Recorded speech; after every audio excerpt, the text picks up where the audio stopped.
हिमाचल प्रदेश के पूर्व मुख्यमंत्री जयराम ठाकुर आज इंदौर पहुंचे, जहां पर उन्होंने इंदौर में प्रेस वार्ता करते हुए मध्य प्रदेश में फिर से बीजेपी की सरकार बनने का दावा किया है। इसी के साथ ही कांग्रेस पर जमकर निशाना भी साधा।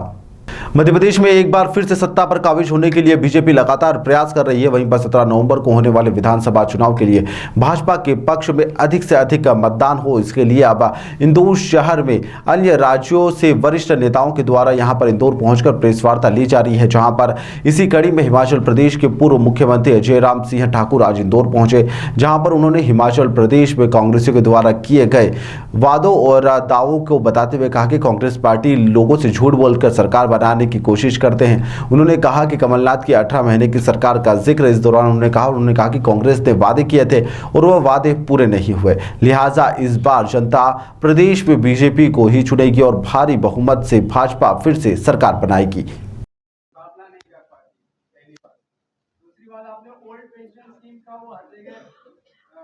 गारंटी दे रहा हम ओल्ड पेंशन स्कीम लागू करेंगे, उसका अर्थव्यवस्था में कितना भार पड़ता है यहाँ पे, तो क्या ये व्यवहारिक रूप से संभव है ओल्ड पेंशन स्कीम लागू करना? देखिए, एक बात को लेकर के मैं पहली बात एक तो जहां झूठा प्रचार हो रहा है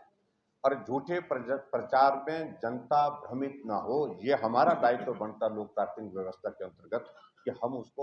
उसका पटाक्षेप करें, उसका पर्दाफाश करें। और उसी दृष्टि से मैं आप सबके बीच में यहाँ पर हूँ कि हिमाचल प्रदेश में उन्होंने झूठ बोला और मैं सिर्फ उसी बात को लेकर के आप सबके बीच में बात करने के लिए आया हूँ। और झूठ की हकीकत यह है कि 1 साल बीतने के बावजूद भी कुछ नहीं हुआ।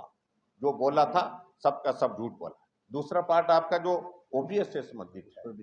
और उस पर भी मैं आप सबके बीच में ये कहना चाहूंगा,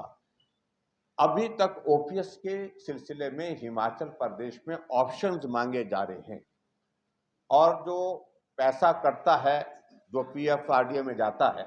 उस पैसे को वो क्लेम कर रहे हैं कि ये पैसा जो है वो प्रदेश सरकार को वापस दिया जाए। जो पीएफआरडीए ने बड़ा स्पष्ट कहा है कि ये पैसा स्टेट गवर्नमेंट को नहीं दिया जा सकता है, ये इंडिविजुअल उस कर्मचारी का पैसा है, उसी को जाएगा। लेकिन इस तरह से सबसे बड़ी बात तो जब एमओयू में एंटर किए हैं, यहां पर मुझे मालूम नहीं कब हुए, हिमाचल प्रदेश में ओपीएस जो है 2003 में जो है कांग्रेस की ही गवर्नमेंट में लागू हुआ था। मतलब ओपीएस से एनपीएस में जब आए थे तो 2003 में जब कांग्रेस की सरकार थी, वीरभद्र सिंह जी वहां पर मुख्यमंत्री थे, वही थे। जब एक बार आप एमओयू में केंद्र सरकार के साथ एंटर कर चुके हैं तो आपकी कमिटमेंट है, और जो पैसा जो वापिस मांग रहे हैं वो मार्केट में अलग टर्म्स एंड कंडीशन के साथ इन्वेस्ट किया हुआ होता है, या फिर आरडीए का मानना यह है। तो ऐसे में मुझे सिर्फ यही कहना है कि उसका जो फाइनेंशियल इम्पैक्ट जो आएगा वो बहुत ज्यादा आएगा, और ऐसे में डेवलपमेंट के काम प्रभावित निश्चित रूप से होंगे। और हमने इस बात को लेकर के बड़ा इतना ही कहा कि कर्मचारियों का हित